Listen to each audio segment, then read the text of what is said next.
My name is Pattie Palmer Baker, and I wrote the novel Mall. I've always enjoyed reading about alternate worlds, and sometimes I like to create them in my mind. And one day I thought about, what if people lived inside malls? This was back when malls were still thriving. And I thought, what would their world be like? And I thought about it, and ideas just kept coming. And so to keep my ideas straight, I started writing them down, and then it turned into a novel. Mall is an alternate world. It's kind of a dystopian utopia. Well, that sounds sort of contradictory, and it kind of is. It's a utopia because everybody's employed, there's no sickness, everybody's beautiful, they wear gorgeous clothes, they have all kinds of entertainment. What more could you want? Well, not everybody's happy with that, and this maybe is the dystopian part. There is a mall code, and one of the things that's forbidden is close attachments and deep feelings, because the mall fathers felt that that was the root of all suffering. And as I said, not everybody's happy, especially this one character named Nona, who is a mental health practitioner. She feels kind of empty and bored. Now, there are pharmaceuticals that she can take that takes the edge off, but still she does want more, and more does come in the form of Sara, a person from our world who walks into mall one day, and of course she just freaks out. It's not her world, and the mall guards bring her to Nona for treatment.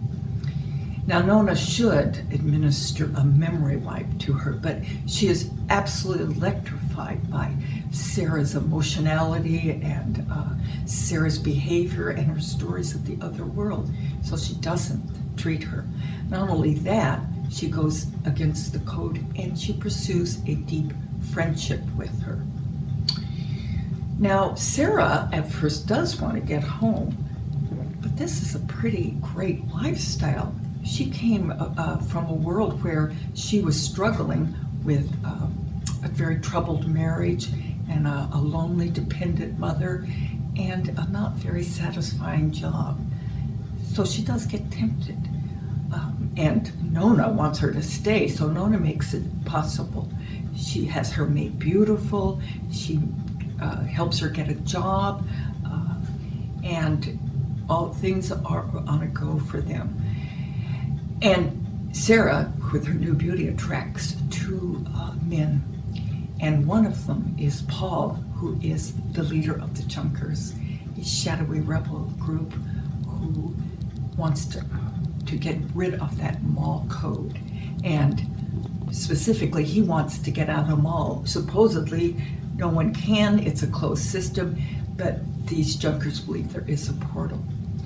Well, Sara and Nona get involved with Paul, and there's all kinds of things that happen, all leading to big trouble. There's escape attempts, they're apprehended, they go to judgment, there's jailing, there's other escape attempts, there's rioting, and I guess the question is anybody going to get out?